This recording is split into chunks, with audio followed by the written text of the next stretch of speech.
Hello friends, good evening. कैसे हो? I hope कि आप लोग अच्छे ही होंगे। सो फ्रेंड्स, आज की इस वीडियो में आप लोगों से मैं कला वर्ग का टेस्ट लूँगा, special UP BEd entrance exam 2021 के लिए। फ्रेंड्स, इस टेस्ट में जो टोटल आपके क्वेश्चंस होंगे वो होंगे 25। अगर आप लोग 25 में से 15 प्लस क्वेश्चंस करेक्ट करते हैं तो आपकी कला वर्ग की तैयारी अच्छी हो गई है, आप लोग एग्जाम में अच्छा खासा स्कोर करके आएंगे। तो चलिए इस टेस्ट को स्टार्ट करते हैं। लास्ट में आप लोग अपना नाम और स्कोर कमेंट बॉक्स में ज़रूर बताइएगा। सबसे पहला क्वेश्चन यहाँ पे देख सकते हैं कि भारत में महिलाओं के लिए आरक्षण उपलब्ध है कहाँ? लोकसभा में, राज्य विधानसभाओं में, पंचायती राज निकायों में, उपयुक्त सभी स्थानों पर। तो किस पर आरक्षण उपलब्ध है ये आपको बताना है। 51 का जवाब देंगे सभी लोग।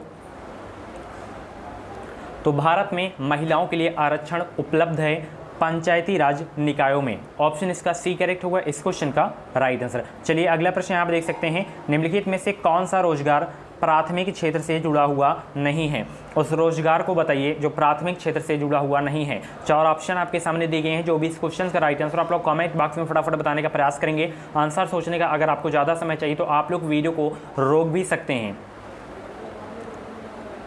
तो टोकरी बुनने वाला, माली है, कुम्हार है, ये तीनों प्राथमिक क्षेत्र से जुड़ा है।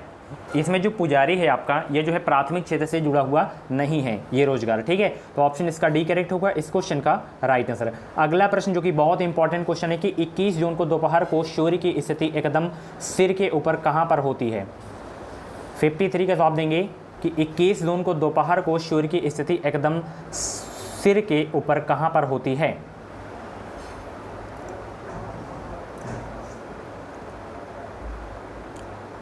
तो ये होती है 23.5 डिग्री उत्तर पर। ऑप्शन इसका बी करेक्ट होगा इस क्वेश्चन का राइट आंसर।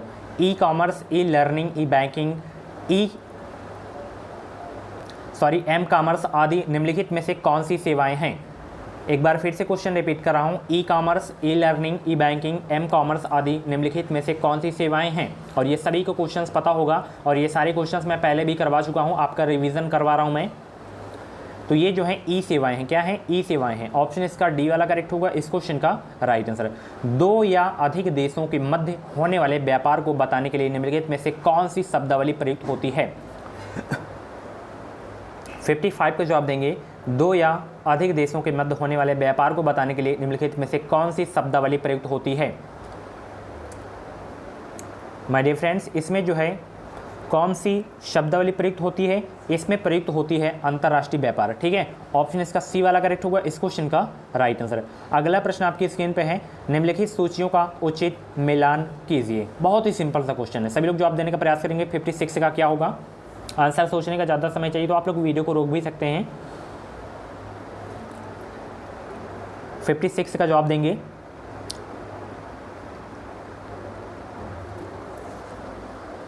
और भी अगर आपको टेस्ट देखना है तो आप लोग जो है प्ले लिस्ट को एक बार चेक कर सकते हैं, उसमें आपको सारी टेस्ट की वीडियोस मिल जाएंगी। आज और कल आपके पास समय है, जितना हो सके उतना आप लोग प्रैक्टिस कर लीजिएगा। बाकी समय तो आपके पास बहुत रहेगा, 3 घंटे समय बहुत होते हैं।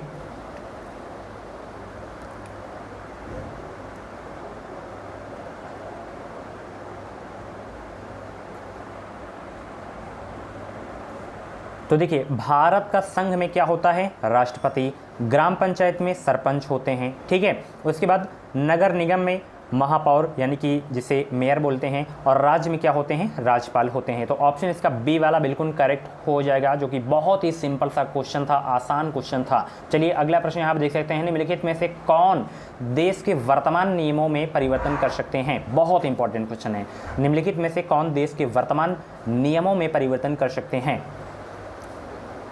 संसद परिवर्तन कर सकते हैं, ठीक है, नियमों में। ऑप्शन इसका डी वाला करेक्ट होगा इस क्वेश्चन का राइट आंसर। चलिए अगला प्रश्न आप देख सकते हैं, रोजगार के अवसरों की कमी की सबसे सही व्याख्या क्या है? रोजगार की अवसरों की कमी की सबसे सही व्याख्या क्या है? रोजगार के अवसरों की कमी की सबसे सही व्याख्या है, श्रमिक जितना कार्य करने में सक्षम है उससे कम कार्य कर रहे हैं। ऑप्शन बी वाला बिल्कुल करेक्ट होगा इस क्वेश्चन का राइट आंसर। निम्नलिखित में से भारत का कौन सा राज्य जूट यानी कि पटसन निर्मित वस्तुओं का अधिकतम निर्यात करता है? बहुत इंपॉर्टेंट क्वेश्चन है। तो वो करता है पश्चिम बंगाल, ठीक है। ऑप्शन इसका सी करेक्ट होगा इस क्वेश्चन का राइट आंसर।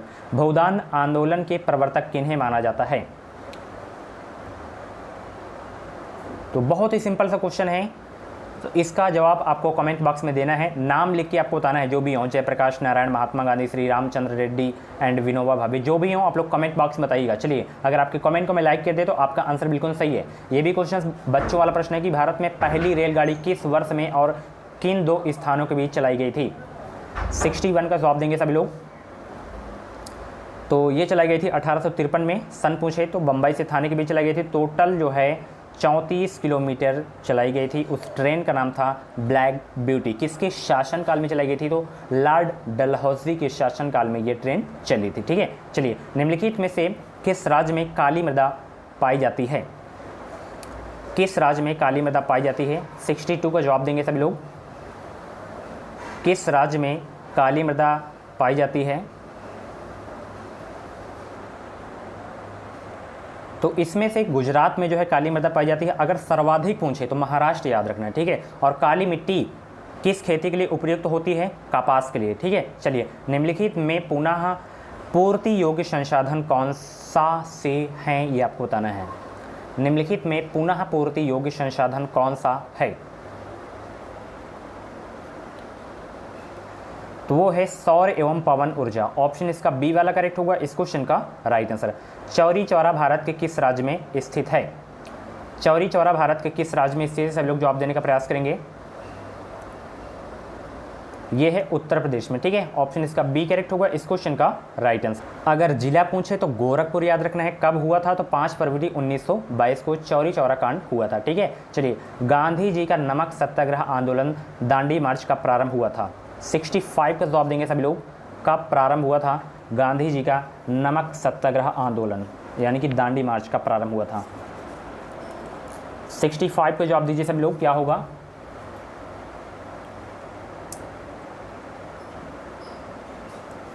तो ये जो है प्रारंभ हुआ था 12 मार्च 1930 को साबरमती आश्रम से। ठीक है, ऑप्शन इसका बी करेक्ट होगा इस क्वेश्चन का राइट आंसर।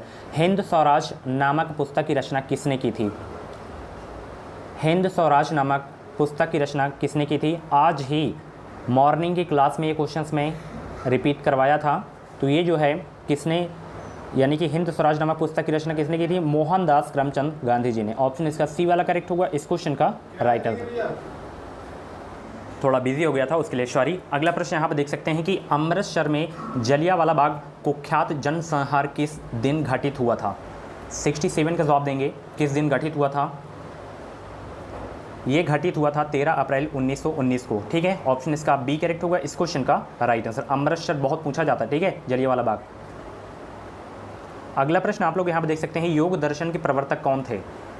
योग दर्शन के प्रवर्तक कौन थे? ये क्वेश्चंस हेस्टे के टॉपिक वाइज वाली क्लास में करवाया था। तो योग दर्शन के प्रवर्तक कौन थे? महर्षि पतंजलि। ऑप्शन इसका सी करेक्ट होगा इस क्वेश्चन का राइट आंसर। अगला प्रश्न आप देख सकते हैं, किस तारीख को पृथ्वी की स्थिति सूर्य के सबसे पास होती है? किस तारीख को पृथ्वी की स्थिति जो है सूर्य के सबसे पास होती है? 3 जनवरी को। ठीक है, ऑप्शन इसका बी वाला करेक्ट होगा इस क्वेश्चन का राइट आंसर। अगला प्रश्न, भूकंप की निम्नलिखित में से कौन सी तरंगे सबसे ज़्यादा विनाशक होती है? भूकंप की निम्नलिखित में से कौन सी तरंगे सबसे ज़्यादा विनाशक होती है? वो है तरंगे सतही तरंगे। ठीक है, सबसे ज़्यादा विनाशक होती हैं। ऑप्शन इसका बी करेक्ट होगा इस क्वेश्चन का राइट आंसर। सामान्यतः लोकसभा की बैठक में ... के दौरान प्रश्न पूछे जाते हैं और इस अवधि को प्रश्नकाल कहा जाता है क्या?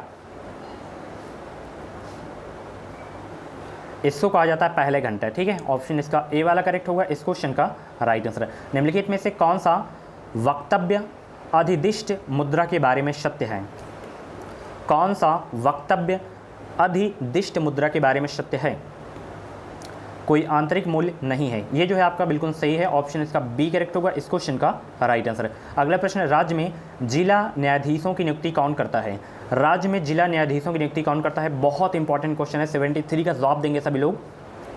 तो राज्य में जिला न्यायाधीशों की नियुक्ति कौन करता है? राज्यपाल। ठीक है, ऑप्शन इसका सी करेक्ट होगा इस क्वेश्चन का राइट आंसर। चलिए, निम्नलिखित में से कौन सा विषय समवर्ती सूची के अंतर्गत आता है? कौन सा विषय जो है समवर्ती सूची के अंतर्गत आता है? आपको बताना। 74 का जवाब देंगे सभी लोग। तो वन्य पशु एवं पक्षियों की सुरक्षा जो है समवर्ती सूची के अंतर्गत आता है। ऑप्शन इसका बी करेक्ट होगा इस क्वेश्चन का राइट आंसर। अगला प्रश्न जो कि इस वीडियो का लास्ट प्रश्न है कि निम्नलिखित में से किस राजनेता ने भूदान आंदोलन में सक्रिय भूमिका निभाई थी। तो लास्ट क्वेश्चन है, इसका भी जवाब आपको कमेंट बॉक्स में देना है। जो भी हो, देवीलाल हो, एमजी रामचंद्रन हो, जयप्रकाश नारायण हो, विजू पटनायक हो, जो भी आप लोग कमेंट बॉक्स में बताइएगा इनका नाम। और 25 प्रश्न में से आपके जितने भी प्रश्न सही हुए हों तो आप लोग अपना नाम इस पर कमेंट बॉक्स में ज़रूर बताइएगा। एग्ज़ाम तो आपका परसों है, तो कोई भी अपडेट्स रहेगी तो अपडेट आपको मैं देता रहूँगा। जैसे एग्ज़ाम बाद काउंसलिंग कैसे होती है, डॉक्यूमेंट्स कौन कौन से लगते हैं काउंसलिंग में, एडमिशन कैसे होता है, एडमिशन में कौन कौन से डॉक्यूमेंट्स लगते हैं, तो ये सारी जानकारी मैं आपको अपने चैनल के माध्यम से देता रहूँगा। बस आपको करना क्या है, चैनल को सब्सक्राइब करके बगल में बेल आइकन को ऑल पे प्रेस करके रखना, ताकि जो भी अपडेट है वो अपडेट आपको मेरे चैनल के माध्यम से सबसे पहले मिल सके। कुछ डाउट्स वगैरह तो आप लोग कमेंट बॉक्स में अपना डाउट क्लियर कर सकते हैं। उसमें अगर आपका डाउट क्लियर नहीं हो रहा है तो आप लोग इंस्टाग्राम पर मुझे फॉलो कर सकते हैं। इंस्टाग्राम ID की लिंक वीडियो को डिस्क्रिप्शन बॉक्स में दे दिया हूँ, जाके फॉलो कर सकते हैं। डायरेक्ट मुझे DM कर सकते हैं। Thank you guys.